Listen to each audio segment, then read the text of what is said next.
মিয়া? আপনার কাছে তিনটা অপশন আছে। এক অপশন উল্টা পাল্টা করবেন, হাত ভেঙে দিব, জেল কাটতে হবে। দ্বিতীয় অপশন হচ্ছে গিয়ে একেবারে চুপ করে থাকবেন। তুমি হাত ভাঙবা কি মিয়া?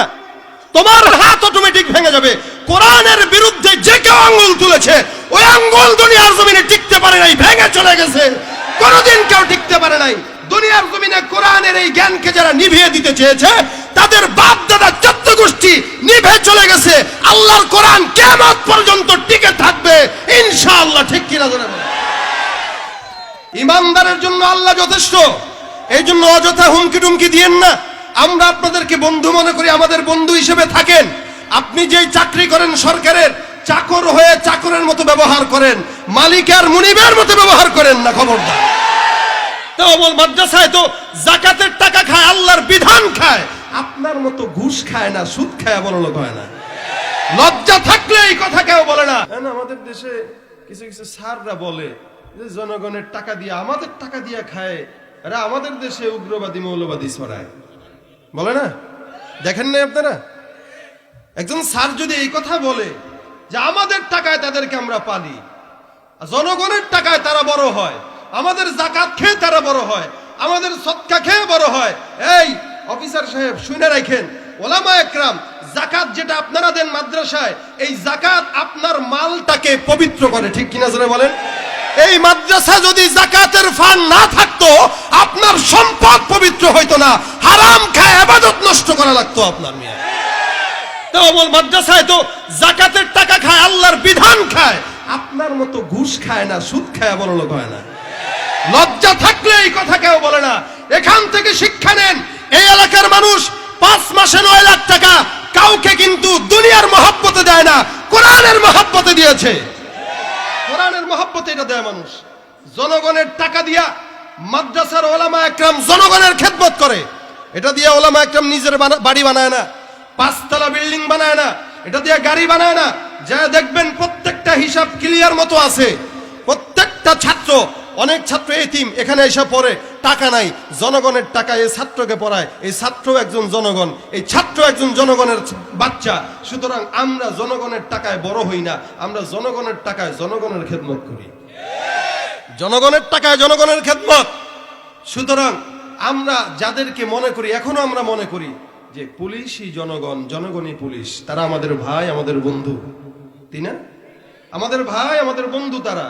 এখন এদের ভিতরেও খারাপ আছে ভাই, আলেমদের ভিতরেও খারাপ আছে, আমাদের ভিতরেও খারাপ আছে। খারাপ ভালো মিলে দুনিয়া। সুতরাং একজন যদি খারাপই করে, তাহলে একজনের কারণে গোটা দলের বদনাম হয় না? এক অফিসারের এই কথা গোটা প্রশাসনের এই কথা হইতে পারে না। এটা তো কোনো ভদ্র মানুষের ভাষা না যে হাত ভেঙে দেওয়া, এটা সন্ত্রাসের ভাষা, এটা ভদ্র মানুষের ভাষা না। যারা কোরআন শিখতেছে, যারা মাদ্রাসায় আলেম হইতেছে, তাদের হাত ভেঙে দিতে চান? আপনি অপেক্ষা করেন। আল্লাহ পাক বলে, তাদের জন্য আমি আল্লাহই যথেষ্ট। কে যথেষ্ট? এই মুমিনের জন্য আল্লাহ যথেষ্ট, ইমানদারের জন্য আল্লাহ যথেষ্ট। এই জন্য অযথা হুমকি টুমকি দিয়েন না। আমরা আপনাদেরকে বন্ধু মনে করি, আমাদের বন্ধু হিসেবে থাকেন। আপনি যেই চাকরি করেন সরকারের, চাকর হয়ে চাকরের মতো ব্যবহার করেন, মালিকের মুনিবের মতো ব্যবহার করেন না, খবরদার। আমাদের বাঙালি জাতির পিতা আমরা যাকে বলি বঙ্গবন্ধু শেখ মুজিবুর রহমান, উনি বলেছেন কি, এই জনগণের টাকায় তোমরা চলো, কৃষকের টাকায় তোমরা চলো, সুতরাং কৃষককে সম্মান করতে শিখো। এটা উনার কথা। উনার কথা আমাদের জন্য প্রেরণা, আমাদের জন্য চেতনা। আপনি উনার থেকে কি শিখলেন? আপনি আমাদের দেশে এই জনগণের টাকা দিয়ে, ট্যাক্স দিয়ে আমাদের সরকার বেতন দেয়। আপনাদেরকে যারা চাকরি করেন সরকারি, তাদেরকে আপনাদের টাকায় বেতন দেয়, জনগণের টাকায় বেতন দেয়। সুতরাং জনগণের টাকা খেয়ে এত গর্ব করার কোনো দরকার নাই। আমরা যদি জনগণের টাকায় বড় হই, তাহলে উনিও জনগণের টাকায় বড় হয়েছে। এত বেটাগিরি দেখানোর কি আছে? হয়তো আলেম হও, না তো মুআল্লিম হও, না তো মুহিদ্দিন হও, না তো সহযোগী হও, 5 নাম্বার যদি হও, হাত তোমার ভাঙা লাগে না, তোমার হাত এমনি ভেঙে যাবে। তুমি হাত ভাঙবা কি মিয়া? তোমার হাত অটোমেটিক ভেঙে যাবে। কোরআনের বিরুদ্ধে যে কেউ আঙ্গুল তুলেছে, ওই আঙ্গুল দুনিয়ার জমিনে টিকতে পারে নাই, ভেঙে চলে গেছে। কোনদিন কেউ টিকতে পারে নাই। দুনিয়ার জমিনে কোরআনের এই জ্ঞানকে যারা নিভিয়ে দিতে চেয়েছে, তাদের বাপ দাদা 14 গোষ্ঠী নিভে কোরআন কিয়ামত পর্যন্ত টিকে থাকবে ইনশাআল্লাহ। ঠিক কিনা জানেন ভাইরা আমার, এই কোরআনের মহাব্বতে আপনারা আজকে মাদ্রাসা দিছেন। আমি তো শুনেছি মাদ্রাসা আসার পরে পরিচালক আমাকে বলেছে যে এখানে কারা বসবাস করে, কারা মাদ্রাসা চালায়, কাদের অনুগ্রহে মাদ্রাসা চলতেছে। যারা দিনের বুঝ রাখে তারা অন্য কোনো পথে যায় না, দিনের পথেই আসে। আপনাদের এলাকায় এই 5 মাসে একটা মাদ্রাসা এই পর্যন্ত আসা আপনাদের কোরআনের প্রতি মহাব্বতের বহিঃপ্রকাশ। ঠিক কিনা? ইনশাআল্লাহ কোনো প্রকার শত্রুকে আপনাদের পাশে ঘেঁষতে দিবেন না, কোনো প্রকার শত্রুকে পাশে সাইড দিবেন না। যারাই কোরআনের বিরুদ্ধে, হ্যাঁ অনেকে টাকা দিবে, পাশ থেকে বলবে কি দরকার মাদ্রাসার ভিতরে টাকা দেওয়া, এনে জঙ্গি পয়দা হয়। আলহামদুলিল্লাহ মাদ্রাসার ভিতরে জঙ্গি নাই, এটা অনেক আগেই আমাদের সরকার প্রধান বলে দিয়েছেন আমাদেরকে। কোনো জঙ্গি হয় না।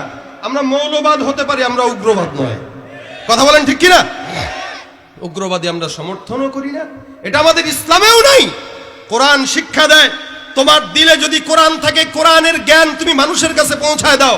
আমার দিলে কোরআনের মহব্বত আছে, আমার রক্তের সঙ্গে মুহাম্মদুর রাসূলুল্লাহর আদর্শের রক্ত, কোরআনের আদর্শের রক্ত আস্থা থাকার কারণেই আজকে যারা আমাদের দাঁত ভাঙা জবাব দিতে চায়, আজকে যারা আমাদের গালে জুতা মারতে চায়, আজকে যারা মুসলমানকে ধ্বংস করতে চায়, আজকে যারা বলে হুজুরদের 2 গালে জুতা দাও তালে তালে, আমাদের আদর্শের সঙ্গে রসুলের আদর্শের মিল থাকার কারণেই এখনো তারা বেঁচে আছে।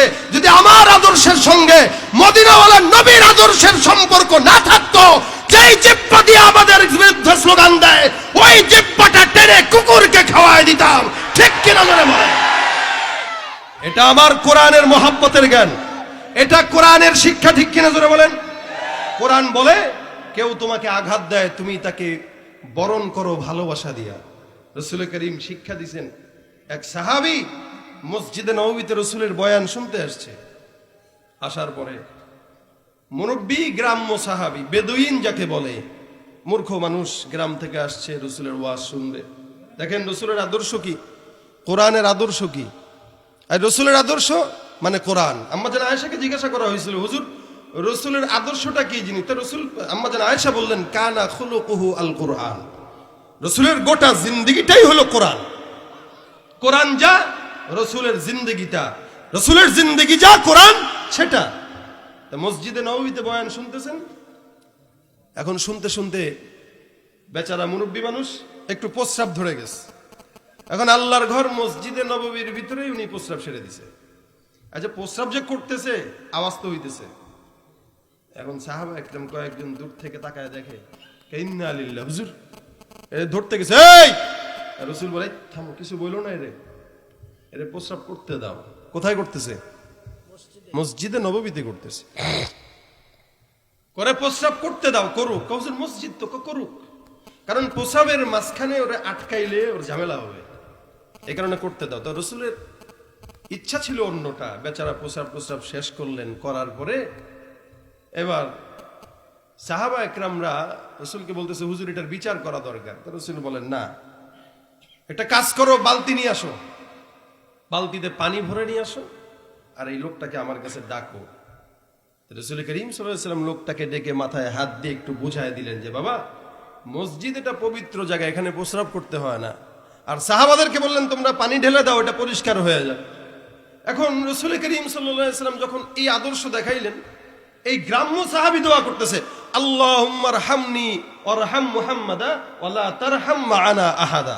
আল্লাহ তুমি আমাকে রহমত দাও আর মুহাম্মদকে রহমত দাও, এখানে এছাড়া যারা আছে কাউরে তুমি রহমত দিও না। দোয়াটা হয়েছে নি এবার? সাহাবা একরামদের মেজাজ আরো খারাপ হয়ে গেছে। হুজুর এটা কি করলো দোয়া? কি দোয়া করলো? খালি আমাদেরকে যেন রহমত না দেয়, খালি তাকে আর আপনাকে দেয়। রাসূল বলেন, এই দোয়া করলা কেন? হুজুর আপনি যদি এখানে না থাকতেন আমার তো তখন বডি কার্ড বানায় দিতে পিঠা। আমি তো বুঝি নাই মসজিদে প্রস্রাব করা যে গুনাহ, আমি করে ফেলছি, বুড়া মানুষ বা মুরব্বী মানুষ হয়ে গেছে, কিন্তু এরা তো আমার মেরেই ফেলতো। আপনি থাকার কারণে তারা কিছু বলতে পারে নাই, এই কারণে দোয়া করছি আপনাকে আর আমাকে রহমত করুক, ওদের একটারও যেন রহমত না করে। এটা কিসের আদর্শ বলেন? কোরআনের আদর্শ। কিসের আদর্শ? কোরআনের আদর্শ। তো রাসূল ডাক দিয়ে বলতেছেন, হ্যাঁ বাশশিরু, বাশশিরু সুসংবাদ দাও, ইয়াসসিরু ওয়ালা তুআসসিরু, বাশশিরু ওয়ালা তুনাফফিরু। এই মানুষকে সহজ পথ দেখাবা, কঠিন পথ না। মানুষকে সোজা পথ দেখাবা, কঠিন পথ না। মানুষকে জান্নাতের লোভ দেখাবা, জাহান্নামের ভয় পরে দেখাবা। আগে লোভ দেখাও। এখন এই অফিসারও বলে যে আমাদেরকে হুর গেলমানের ই দেখায় এরা মনে করছে জান্নাতের টিকিট নিয়ে যাবে। না ভাই, ভুল বুঝতেছেন আপনি। আপনাকে হাত জোর করে আমরা বলতে চাই, হুর গেলমানের লোভ আমরা দেখাই না, আমার আল্লাহ দেখাই দিছে আমাদেরকে। এটা আমরা দেখাই না, এটা রসুল দেখাইছেন। রসুল নিজের চোখে দেখে আসছেন এটা জান্নাতে যায়। আল্লাহর হাবিবকে আল্লাহ নিজের চোখে দেখাইছেন মেরাজের রাত্রিতে। জান্নাত আর জাহান্নামের হালত কি রসুল নিজের চোখে দেখে আসছে। আমরা তো এমনি এমনি বিশ্বাস করি নাই, আমার রসুলের চোখে দেখা জিনিস আমরা বিশ্বাস করেছি, এটাই আমাদের ঈমান। ইসলাম আমাদেরকে বলে উগ্রবাদ হওয়া দরকার নাই, জঙ্গিবাদ হওয়া দরকার নাই। আমাদের শিক্ষা মাদ্রাসায় কি শিখায়, একটু রাত 3টা, 3:30, 4টার দিকে এসে দেখে যাবেন যে এই মাদ্রাসার ছেলেরা কি করে, বোম বানায় নাকি তাহাজ্জুদ পড়ে দেখা যায়। আপনি তো ঘুমান নাক টেনা বেহায়ার মতো লোল পড়তে পড়তে বালিশ ভিজা গেছেন মিয়া। আর পিচ্ছি ছেলে যেটা লুঙ্গি খুলতে পড়তে পারে না, মশারি টাঙাইতে পারে না, একটু দেখে আইসেন তো আপনার ভাতিজাটা কি করে। আইসা দেখবেন চোখ টোক নিয়া মুইসা টুইসা আল্লাহর দরবারে দোয়া করতেছে। কি দোয়া জানেন? ও যেটা বুঝে না হে দোয়া করে, আল্লাহ এলাকার মানুষরে হেদায়েত দাও। হেদায়েত কি এটা এখন নিজেই বুঝে না, কিন্তু আপনার হেদায়েতের দোয়া চায়, যার কারণে করোনা আপনারা এখনো মারে নাই, নলে ফিডাইলে তো একদম শেষ করে। আমাদের দেশে করোনা ভাইরাস এই ওলামা একরাম, মাদ্রাসা, ইমানদার, আপনার মতো আমার মতো জিকির ওয়ালাদের কারণে এখনো আসে নাই এরকম ভাবে। অন্যান্য দেশগুলো সাফা করে ফেলছে মাইরা। আমাদের অবস্থা কি? আলহামদুলিল্লাহ, আল্লাহর শুকরিয়া। এত ছোট্ট দেশে এতগুলা মানুষ, একমাত্র আপনার আমার আমল, ঈমান, কোরআনের কারণে আল্লাহ পাক আমাদেরকে এখনো পর্যন্ত ভালো রাখছে। হ্যাঁ, মারা গেছে, অনেকে বলবে হ্যাঁ মারা গেছে, তো মুসলমানও তো অনেক মারা গেছে। গেছে, আবু জাহেল মরকে মুসলমানই মরছে। আল্লাহ পাক যেন আমাদেরকে হেফাজত করে, এখনো বলেন আমিন। সারা বিশ্বের ভিতরে করোনা বাড়তেছে, অন্য প্রকার অন্যভাবে বাড়তেছে, তা আমরা দোয়া করি এখনো আল্লাহ যেন আমাদের দেশকে এই ভাইরাসের আক্রান্তে না ফালায়, বলেন আমিন।